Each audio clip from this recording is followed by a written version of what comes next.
Hello, hello tout le monde. Numéro 4, quatrième édition des Talks de Afro VFX Meet. Alors aujourd'hui, on a la chance de rencontrer une dame. Alors Eric, profitons-en là, parce que déjà là, elle est au top. Donc Ouais. avec le boulot qu'elle fait là, dans 1 an, 2 ans, 3 ans, plus tard, on va la voir, je ne sais pas, chez Netflix là-bas ou donc profitons-en vraiment. Aujourd'hui, aujourd'hui, on reçoit Nancy Aka, qui est la directrice marketing et commerciale des cinémas Majestiques, qui font partie d'un groupe. Et on a vraiment la chance de l'avoir aujourd'hui. Alors, on va nous dire, mais VFX, cinéma, on va dire que c'est super important. Parce que si aujourd'hui, on a le plaisir de lancer Afro VFX et qu'on a la chance de pouvoir rencontrer beaucoup de créateurs, c'est parce qu'il y a des structures comme Cinéma Majestic qui mettent en valeur justement les cinémas africains au même niveau que les cinémas internationaux, notamment les gros blockbusters des Marvel et compagnie. Donc aujourd'hui, on va parler de tout ça avec Nancy Aka des Cinémas Majestiques. Je suis accompagné de ma main, Eric Bois. Eric, what's up? Je vais bien, je vais très très bien. Il y a du soleil à Montréal. Nancy à Abidjan, comment tu vas toi, Nancy? Ça va super, ça va super. Je suis content d'être avec vous. Ouais, Super, super. Tu es à Abidjan. Hein? Oui. exact. Non, on ne sait jamais. Comme quand tu voyages, tout ça, là, comme on sait jamais. Non. Je suis à Abidjan, je suis là. À tout moment, tu es à LA, là-bas, tout ça. Pour l'instant, c'est Abidjan qui a besoin de moi. Ah, bien dit. Super, super. Alors, Nancy, est-ce que tu pourrais nous parler un peu de toi, un peu de ton parcours, pour que les auditeurs te connaissent un peu mieux, s'il te plaît? Alors, ok, d'accord. Donc, je suis Nancy Aka, comme vous l'avez dit. Je suis à la tête de la direction commerciale et marketing des cinémas Majestiques depuis 6 ans maintenant. Avant ça, j'étais en agence de communication. Donc, je travaillais pour une agence de communication. J'étais directrice commerciale et marketing pendant 3 ans. Voilà, j'ai une licence en stratégie et marketing, donc en marketing et stratégie d'entreprise, pardon, et un master 2 en management de projet et organisation. Voilà. Non, on pensait que tu étais seulement un peu jolie, c'est tout. Tout ça. Non, je me bats un peu quand même. Je me bats un peu, je me défends un peu. Mais ça fait 10 ans que je suis rentrée à Abidjan. Ben voilà, donc c'est ça. C'est ça. Donc aujourd'hui, on te reçoit dans le cadre de tes activités pour le cinéma Majestic. Est-ce que tu peux nous parler un petit peu de ce groupe? Alors oui, les cinémas Majestiques, donc Majestic One, qui est la structure qui porte les cinémas Majestiques, fait partie d'un autre groupe qui est One Holding, mais on ne va pas rentrer dans tous ces détails. Alors, c'est Majestic Cinéma a 7 ans. Le 15 mai, on fêtera nos 7 ans sur la Côte d'Ivoire. On a 6 salles aujourd'hui de différentes capacités dans des complexes comme le Sofitel Hôtel Ivoire, les centres commerciaux Prima, Sococé et Cosmos à Yopougon. Donc, on est un cinéma, on essaie vraiment de se rapprocher des points de contact dans la ville, enfin des points commerciaux qui drainent énormément de monde. Donc, voilà, tous les centres commerciaux, les galeries commerciales, et pour se rapprocher au maximum de l'Ivoirien. On passe des blockbusters en exclusivité. Donc, quand ils sortent aux États-Unis et en France, disons le mercredi en France, nous, dès le vendredi, on peut diffuser. Le jeudi, le personnel peut le regarder. Vraiment, c'est du tac au tac. Dès que le film il sort, on peut le proposer à Abidjan en exclusivité mondiale aux cinéphiles ivoiriens. Et ça fonctionne. Ça fonctionne. Ouais. Depuis ça. Et ce qui est intéressant, moi, lorsque j'ai eu l'occasion d'aller au cinéma là-bas, tu as en même temps le blockbuster américain et la production locale, ivoirienne ou africaine en général. Et il y a même une catégorie de cinéma africain, c'est même un quota important chez vous. Complètement. Après, on est une entreprise ivoirienne, gérée par des Ivoiriens, pour des Ivoiriens. Donc, du coup, pour nous, c'était même pas censé de ne pas faire de projection africaine.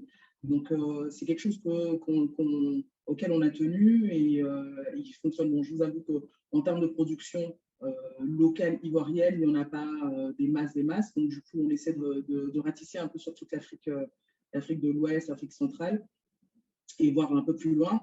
Vraiment, tout ce qui est production africaine, oui, occupe une grande place dans notre programmation. On essaie quand même de donner une bonne visibilité, d'accompagner les producteurs dans la communication avec un dispositif de com particulier, parce que bon, c'est vrai que le film reste un produit, mais il y a une manière de communiquer, il y a un marketing spécial à développer autour. Et puis voilà. Le cinéma africain, en tout cas, prend une grande place. Et justement, là, ce qui est intéressant, c'est que vous êtes, on peut dire aujourd'hui, vraiment, vous êtes leader, là, vous avez le monopole, mais pour autant, vous faites quand même beaucoup d'efforts pour rendre le cinéma, après des années d'absence des salles de cinéma en Côte d'Ivoire et en Afrique de manière générale, vous faites beaucoup d'efforts pour faire en sorte que chaque sortie de film soit un véritable événement. Et là, par exemple, on voit les images du film et de la campagne que vous aviez produite pour la sortie du film Assassin's Creed. C'est ça, et vous avez fait vous avez fait un film pour annoncer le film, quoi. Exactement. Exactement. On va dans des délires. On aime bien ça, mais c'était une très belle opération parce que ça a fait parler du film. Parce que, bon, pour ceux peut-être qui ne sont pas de la génération, qui ne connaissent pas, c'est un jeu vidéo d'abord, Assassin's Creed, qui a été comment dire, adapté au cinéma. Adapté, voilà, au cinéma. Et donc, du coup, fallait comment dire, leur apporter le produit localement. Il fallait qu'ils voient un peu le produit mis autrement, qu'ils comprennent un peu l'environnement de ce film-là. Et donc, on a fait venir Yamakasi, qui ont fait le tour d'Abidjan avec toutes leurs pirouettes, leurs sauts et tout. Et ça a été une très, très belle opération qui a été récompensée même. Qui a été, enfin, les Ivoiriens ont super apprécié, ils ont appris à connaître, à comprendre le film, justement, ça leur a donné envie d'aller le voir et ça s'est ressenti en salle. Sur les entrées. Ce qui est intéressant, c'est que ça met aussi en valeur le paysage urbain abidjanais. C'est vraiment intéressant, quoi. Oui. C'est plus, elle a fait le tour. Hein. Elle a fait le tour quand même de l'Afrique. Je sais qu'on a eu un prix là-dessus. Mais oui, ça met en avant aussi notre jolie capitale. Oui, absolument. Mais je suis curieux de savoir, mais ça n'a pas donné des idées à des producteurs locaux de faire des films de ce genre? Pas encore. Mais je pense que tout ça, c'est en train d'être préparé. Et ça date déjà. En tout cas, on n'en a pas encore vu. Et oui. Ça date déjà, et on sent que l'implantation du Majestic est très puissante parce que les avant-premières aussi sont très, très plébiscitées.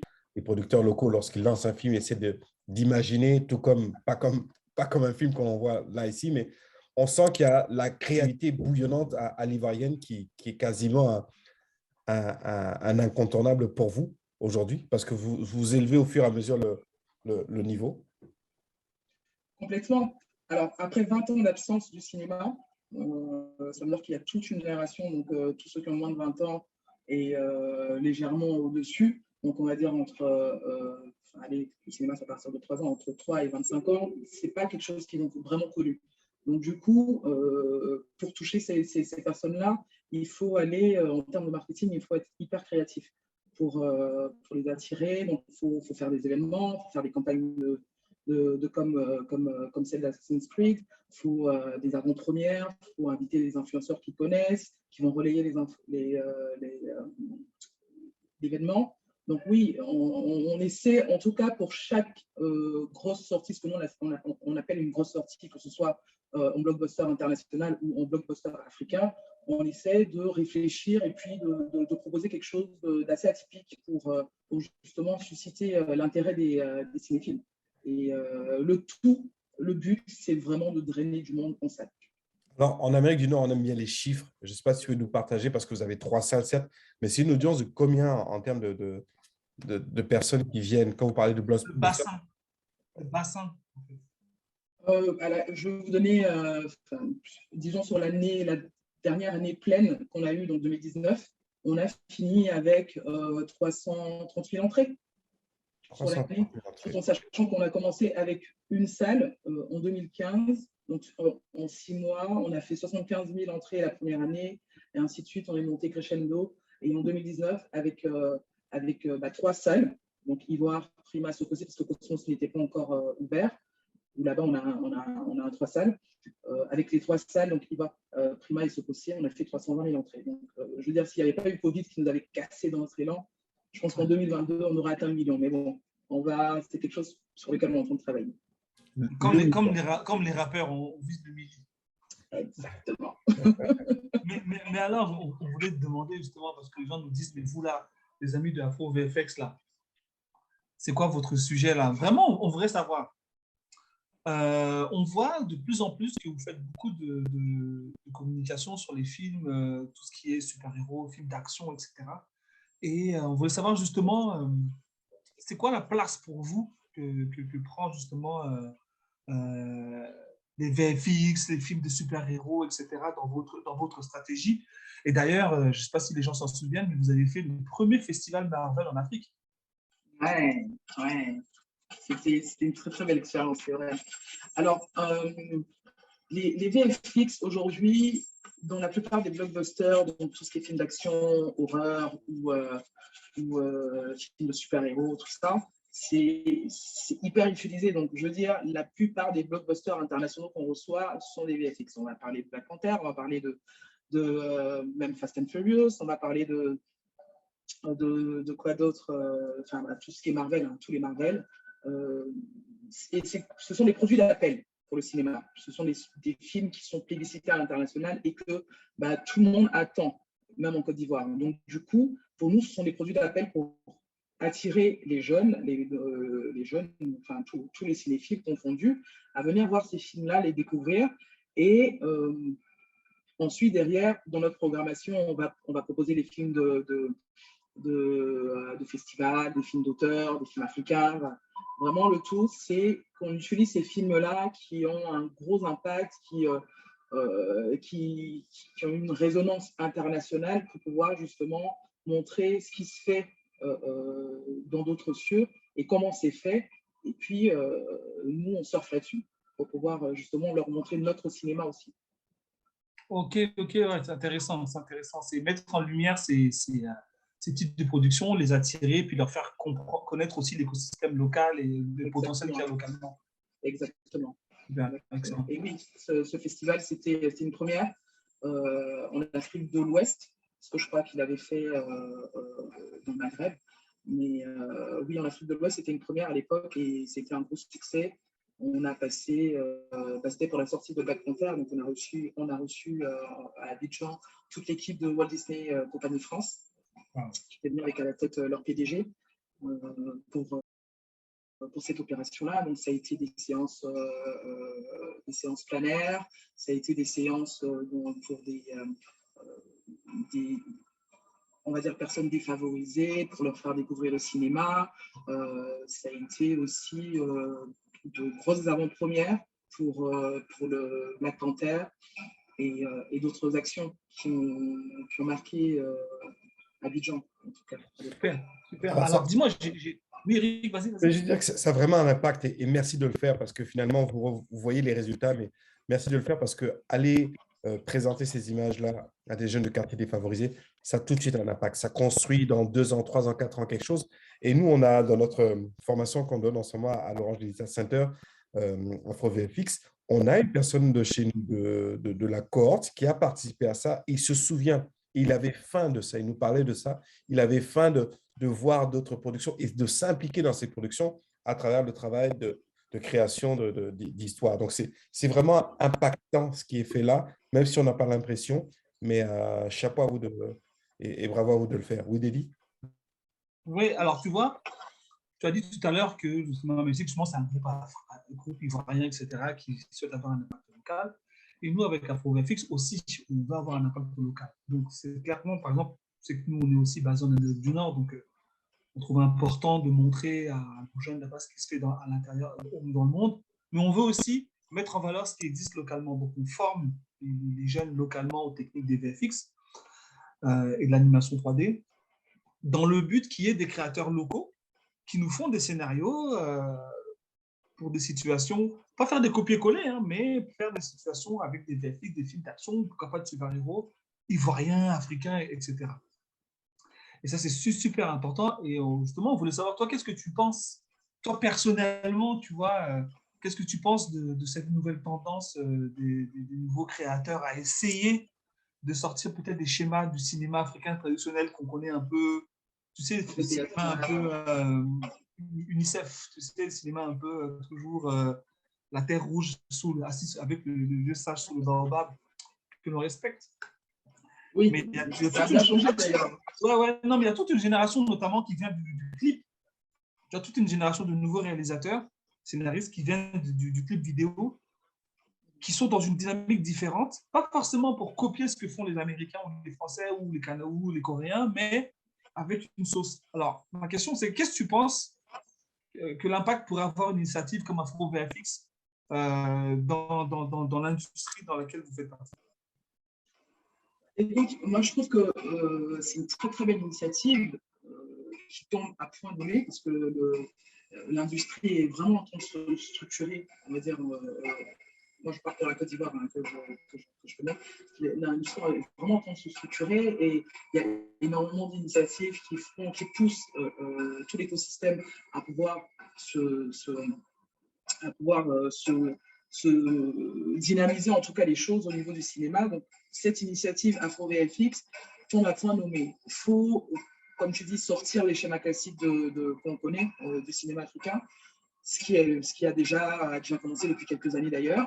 Et il faut apporter de l'innovation. Aujourd'hui, toutes les productions à l'international qui fonctionnent, hein, parce que bien sûr, ce n'est pas toutes les productions internationales qui marchent en salle ou qui fonctionnent, mais pour ce qu'on voit de tout ce qui est Marvel, tout ce qui est film d'action, tout le monde utilise les VFX. Donc, il faut que l'Afrique se mette dans le monde dans le train et qu'on adapte nos histoires. On a énormément d'histoires. Moi, je rêve de voir un film africain d'horreur, un film ivoirien même d'horreur. Je sais qu'on a plein d'histoires qui font peur. Ben, rien qu'en les racontant, les gens ont peur. Donc, imagine ça en image avec des effets spéciaux. Enfin, je veux dire, ça va être quelque chose de révolutionnaire. Aujourd'hui, les producteurs, les réalisateurs sont frileux. Ils ne veulent pas rentrer dans certains genres de films parce qu'ils ne savent pas faire. Donc, le fait que vous appreniez, vous donniez une formation à des jeunes pour qu'ils s'essaient, qui vont être demain des réalisateurs et des producteurs, j'espère, de renom, enfin, il y a un changement là qui va arriver. Et on va voir, justement, on va se frotter à ces films-là. Films d'action, genre, je ne sais pas moi, comme un James Bond, n'importe quoi, Fast and Furious, ou encore, allez, d'autres films qu'on connaît, des films d'horreur, un peu comme Les Sceaux, comme. Voilà, il y a du potentiel. Il faut que on sorte un peu des genres classiques qu'on a vus et revus et qu'on aille vers de nouveaux genres. J'aimerais bien voir allez tiens, Star Wars à l'ivoirienne, ce que ça donne. C'est quelque chose que vraiment, on va leur, même s'ils pêchent un petit peu, mais je veux dire, le tout c'est de commencer quoi. Il faut commencer, oui. C'est à force qu'il faut s'améliorer. Tu as tout à fait raison et par exemple, on peut citer par exemple une réalisatrice productrice comme Samantha Bifo qui avait fait une série Mami Wata qui a été diffusée sur Canal+, tu vois, qui a reçu un prix au Vue d'Afrique. Oui, c'est vrai qu'il a reçu le prix de la meilleure série sur la Vue d'Afrique, une série à l'intérieur de laquelle, voilà, il y a eu tant bien que mal, tu vois, des scènes de des scènes avec des effets qui se rapprochent des VFX. Donc, il y a des réalisateurs, des producteurs qui tentent. Et bien, effectivement, alors est-ce qu'on a peur de... Parce qu'il faut aussi avouer que les VFX en Afrique, on les a souvent regardés pour rigoler, pour se moquer de certains films de Nollywood où tu vas entendre il va disparaître, etc. On a des jeunes Ivoiriens là. On a des jeunes Ivoiriens du groupe Le Labo 225 avec Bouska, le chef labo, que le réalisateur, qui font des web-séries avec des VFX, mais ridicules, mais fait exprès en fait. Mais vraiment fait exprès. On a les jeunes Nigériens, tu vois, tu me parlais des jeunes Ikoro Dubois, là, Eric, des jeunes qui refont les scènes, les bandes annonces de films. Oui, les bandes annonces de films. Voilà. Oui. Et là, maintenant, ils ont rajouté des VFX. C'est-à-dire qu'au début, ils faisaient juste la bande annonce. Là, maintenant, dans la bande annonce, ils rajoutent des VFX. Donc, c'est vrai que nous, on a la chance, étant à Montréal, qui est l'un des hubs mondiaux des VFX, avec tous les studios qui sont là. Moi, je peux te dire que les studios là, qui sont à Montréal, que ce soit les Rodeo, les Framestore, consoles, les MPC, etc., tu sais qu'ils regardent ça avec une très grande attention parce que dans le monde, il y a une pénurie de main-d'œuvre. Il y a beaucoup des films que toi, tu vas recevoir en diffusion au Majestic qui vont t'arriver avec 2-3 ans de retard parce que les studios américains subissent une pénurie de main-d'œuvre en fait, en VFX. Il n'y a pas assez d'artistes numériques pour faire la roto, le matte painting, le tracking, etc. Et de plus en plus, l'industrie se pose la question, en plus de savoir où est-ce qu'on va trouver des nouvelles histoires, où est-ce qu'on va trouver les talents.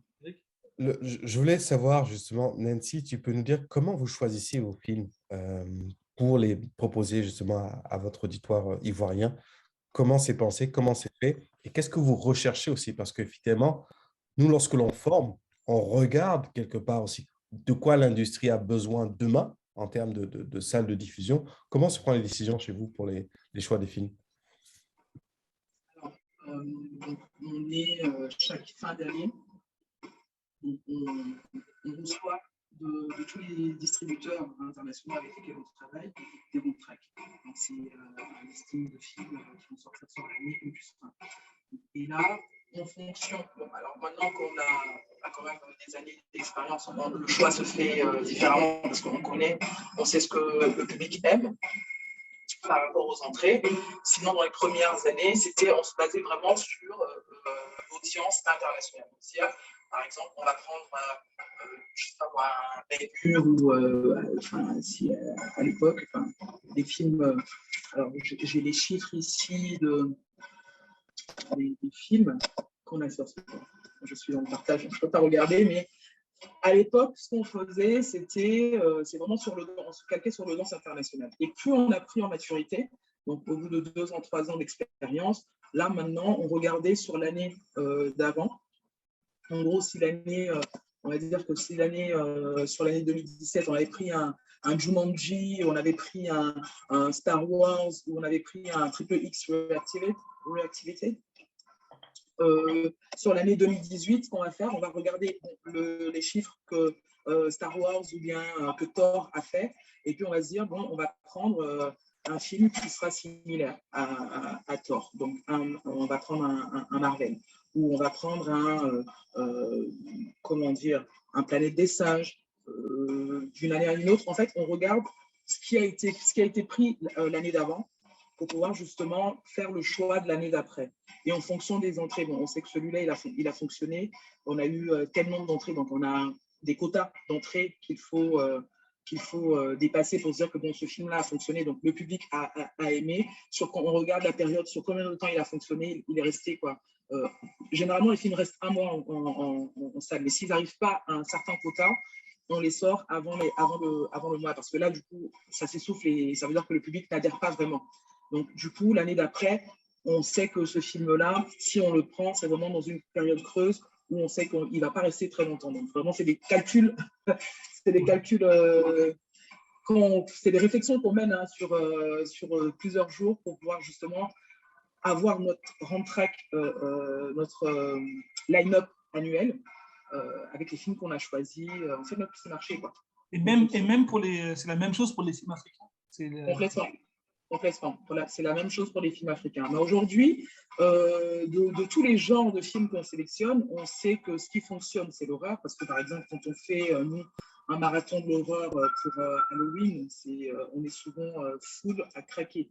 Et les gens, ils veulent d'autres places. Les salles, elles ne sont pas extensibles. Donc, du coup, on a un public très vivant. Hey, attention, hey, toi!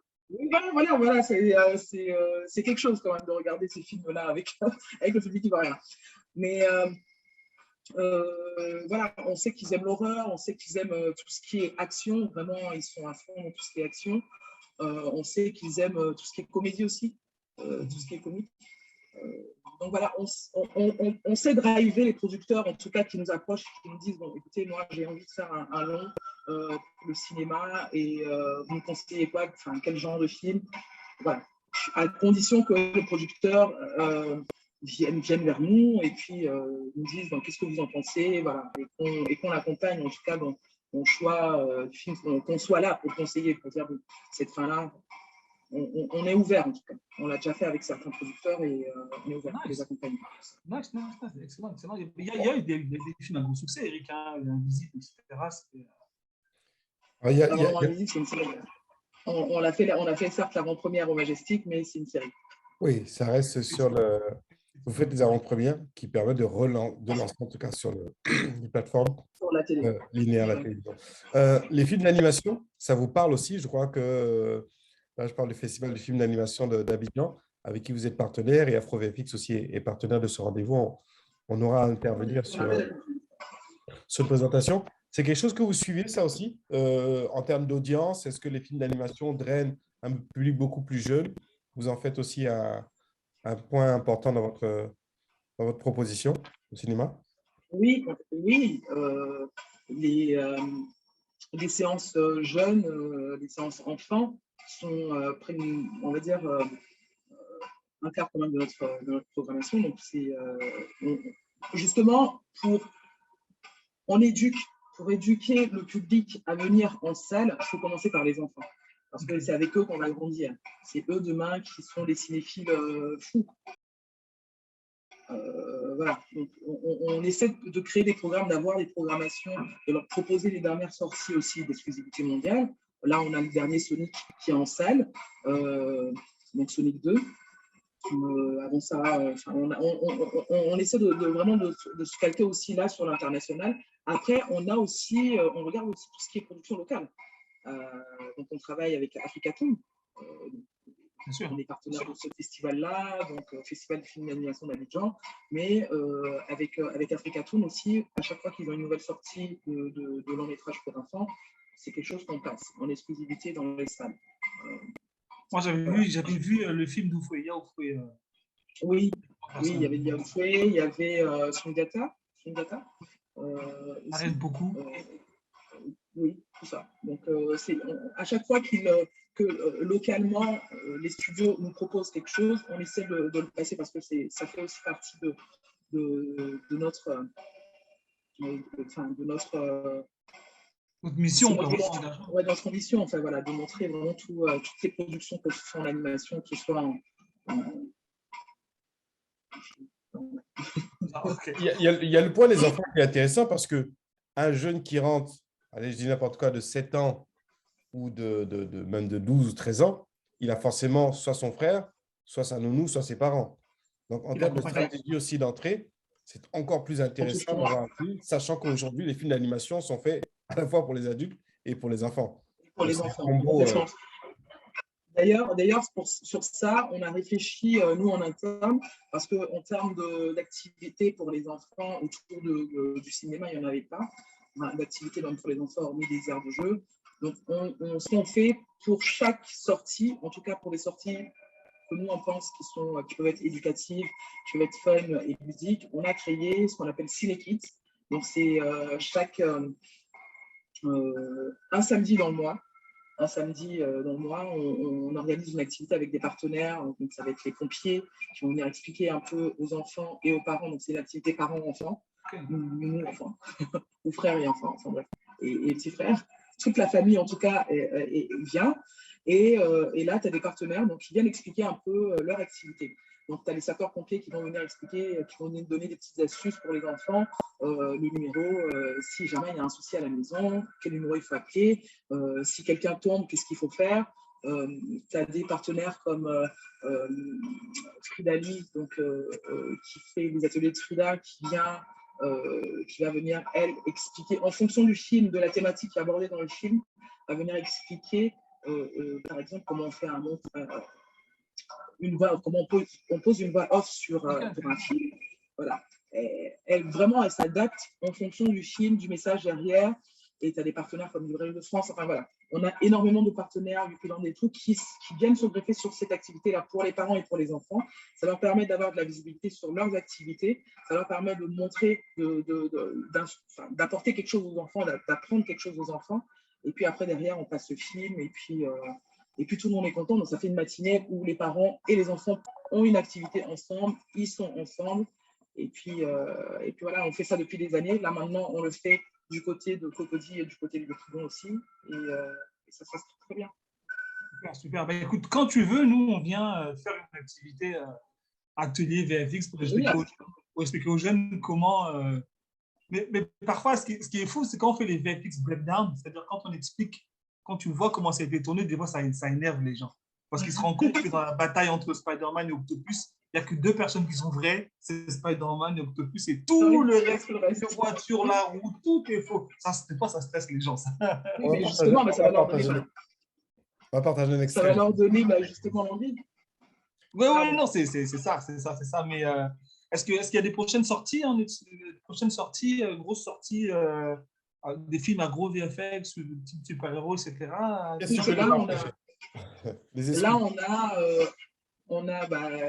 je dois regarder même avant la sortie de demain Doctor Strange. Donc, dès que je finis avec vous, je peux regarder. Je vais le voir en visionnage du personnel. Donc oui, on a Doctor Strange qui arrive, on a ensuite, qui d'autre, Top Gun, on a Top Gun aussi, on a Raging Fire, qui est un film coréen, je crois, qui arrive aussi. Donc, oui. Très fort les Coréens là, ouf, sont très très forts en ce moment. Très fort en ce moment. Alors, on arrive à la fin de notre échange. Quel mot tu pourrais donner aux jeunes Attends, Dédi, excuse-moi, avant de conclure, là, elle nous a pas tout donné, la fin d'année arrive. Black Panther, ça rentre dans votre… Oui. Attends, oui. Faut qu'on se dise les choses. Donne-nous de l'exclu, là. Attends. Pardon. Je pensais qu'on parlait de là, tout de suite. Ok, non. Alors oui, donc cette année, tu as Black Panther 2 qui arrive, Wakanda Forever. Quand À quelle heure? On est sur décembre. Hein. On est sur décembre. Et on a aussi Avatar 2. Oui. Avatar 2. On aura la première bande-annonce officielle, le premier teaser officiel qui va être diffusé là. Donc, qui est sorti, je crois, hier, et qui va être diffusé avant toutes les séances dans le monde, avant toutes les séances de Doctor Strange. Donc, si vous voulez le voir à quoi Avatar va ressembler aussi, pour venir en salle pour voir Doctor Strange. Ah, non, c'est énorme. Ça, Avatar des studios, studio Weta de Peter Jackson en Nouvelle-Zélande. Ouais, non, c'est extraordinaire. C'est extraordinaire. Mais tu sais que lorsqu'on était sur Abidjan, en fait, on avait lancé des masterclass pour sélectionner les candidats. C'était plus de 500. On a recruté 20.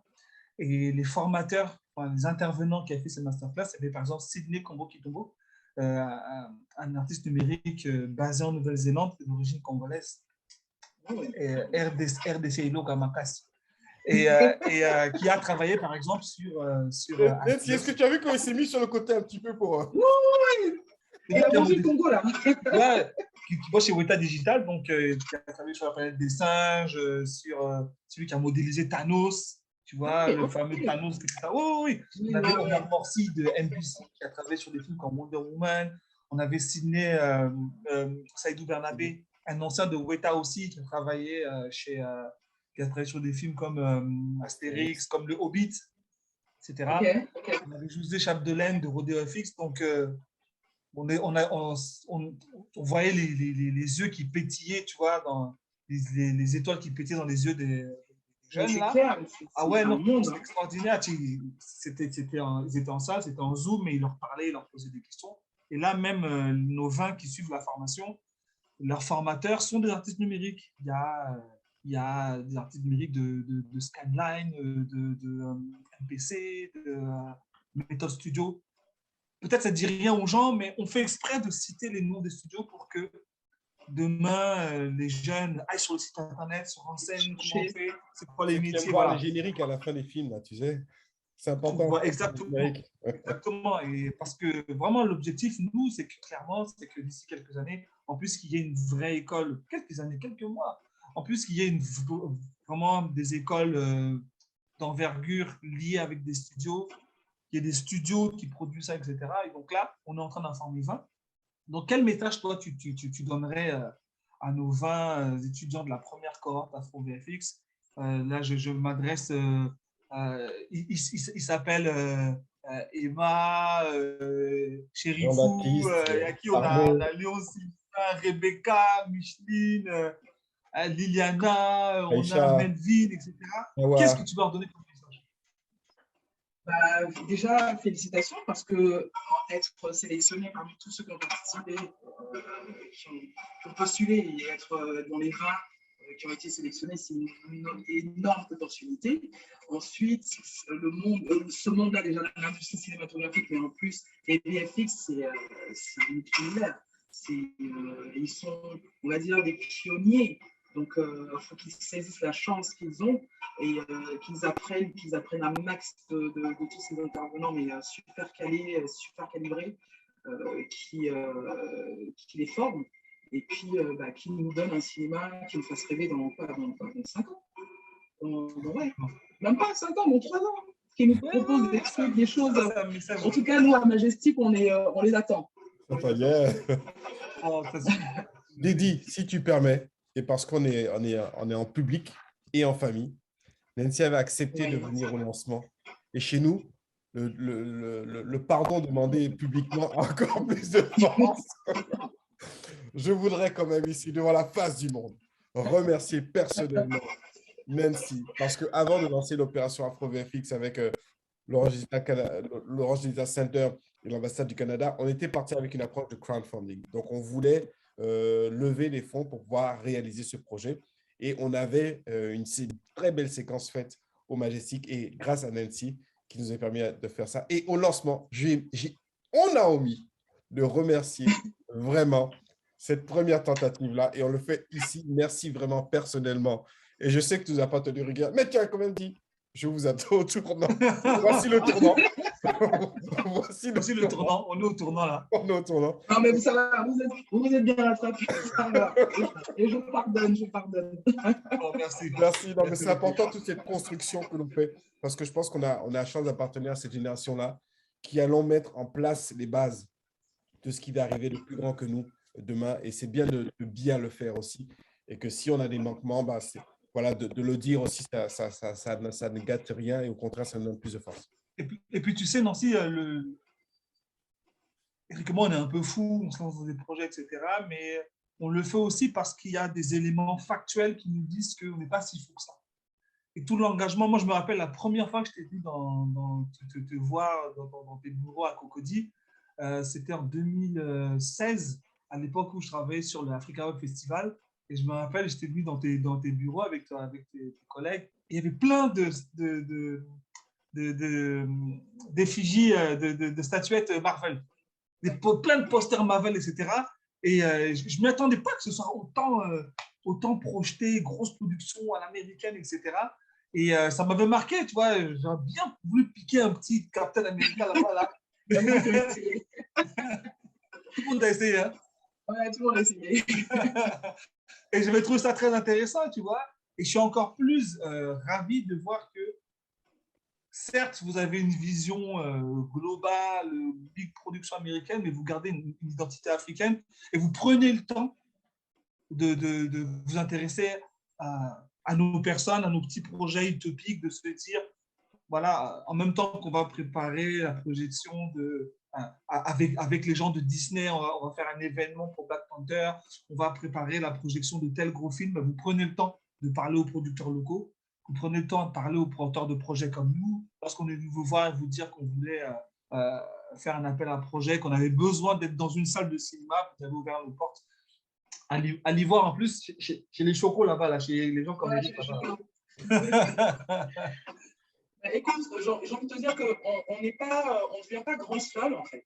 Nous, on est venus, d'autres nous ont fait confiance, d'autres nous ont accompagnés pour que justement les cinémas Majestic puissent se déployer. Donc, on n'a pas intérêt à fermer la porte à tout, aux autres. On veut aller loin, tous ensemble, quoi. Et ça, personnellement, moi, c'est quelque chose auquel je tiens. Après, je sais que dans la culture de notre entreprise aussi, c'est quelque chose qu'on prône. Donc, c'est les deux mains qui se lavent ensemble et qui font, c'est propre. Une seule main, tu n'arrives pas. Donc, on est en train de construire un écosystème fort, on est en train de construire une industrie qu'on veut pouvoir rivaliser avec d'autres, c'est ensemble, quoi. Toutes les initiatives sont bonnes à prendre et on y va. Et je profite pour remercier Sylvain aussi. Hein. Sylvain qui avait contribué à renforcer tout ça. Donc, belle équipe.